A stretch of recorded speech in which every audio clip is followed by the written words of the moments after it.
Hello, नमस्कार, आदाब। मेरा नाम है जुनेद और आप देख रहे हैं न्यूज़ी। भारत की अध्यक्षता में आयोजित हुए G20 शिखर सम्मेलन का पहला दिन हर तरह से कामयाब रहा। इस शिखर सम्मेलन के पहले दिन अफ्रीकी संघ को G20 में शामिल किया गया। अफ्रीकी संघ G20 में शामिल होने वाला 21वां सदस्य बन गया। अब ऐसी उम्मीद की जा रही है कि अगले साल से इस शिखर सम्मेलन का नाम G20 की जगह G21 रखा जाएगा।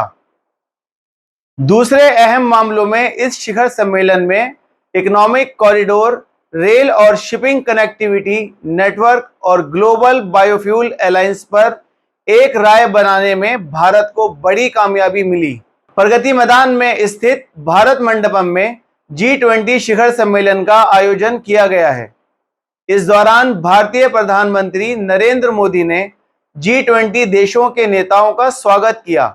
इसके बाद G20 देशों के सदस्यों की बैठक हुई। इसमें कई अहम मुद्दों को मंजूरी दी गई। आइए एक नजर डालते हैं उन अहम फैसलों पर जिन्हें इस साल G20 शिखर सम्मेलन में लिया गया।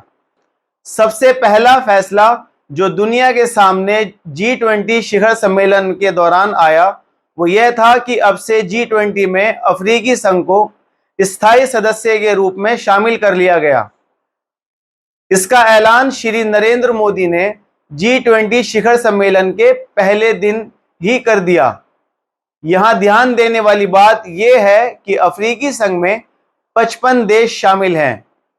दूसरा बड़ा मुद्दा यह रहा कि भारत ने ग्लोबल साउथ देशों की मदद के उद्देश्य से पर्यावरण और जलवायु अवलोकन के लिए G20 उपग्रह मिशन का प्रस्ताव दिया है। भारतीय प्रधानमंत्री श्री नरेंद्र मोदी ने कहा कि G20 उपग्रह मिशन भारत के सफल चंद्रयान मिशन से प्राप्त आंकड़ों की तरह ही पूरी मानवता के लिए फायदेमंद साबित होगा। भारत पर्यावरण और जलवायु अवलोकन के लिए G20 11 की उपग्रह मिशन की शुरुआत करने का प्रस्ताव कर रहा है।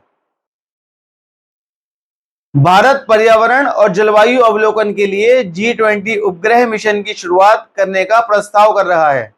G20 सम्मेलन के दौरान शामिल हुए सभी देशों ने एक आवाज में कहा कि यूक्रेन में शांति बनाई रखी जानी चाहिए। G20 देशों ने कहा कि यह दौर युद्ध का नहीं है। उन्होंने क्षेत्रीय अखंडता, संप्रभुता और अंतर्राष्ट्रीय कानून के सिद्धांतों की मांग की। G20 शिखर सम्मेलन में भारत की तरफ से रखे गए लगभग सभी प्रस्तावों पर सहमति बनी है। G20 शेरपा अमिताभ कांत के मुताबिक भारत द्वारा G20 में रखे गए हर एक मुद्दे पर आपसी सहमति बना ली गई है। एक अहम फैसला जो G20 शिखर सम्मेलन में हुआ वह यह है कि भारत से सऊदी अरब और यूरोपीय संघ को जोड़ने वाली रेल और शिपिंग कनेक्टिविटी नेटवर्क की घोषणा कर दी गई है। साथ ही इकोनॉमिक कॉरिडोर को भी मंजूरी मिल गई है जिसमें 8 सदस्य देश शामिल होंगे। ये एक ऐसा फैसला है जिससे कि आने वाले समय में भारत और इसमें शामिल सभी देशों के आपसी संबंध और व्यापार में बड़ी मजबूती और कामयाबी मिलेगी। इससे ये सभी देश एक दूसरे के साथ किए जाने वाले व्यापार को और बेहतर तरीके से कर पाएंगे। इससे ये सभी देश एक दूसरे के साथ किए जाने वाले व्यापार को और बेहतर तरीके से कर पाएंगे। साथ ही एक दूसरे के देश में पर्यटन के क्षेत्र में और अधिक तरक्की हासिल कर पाएंगे।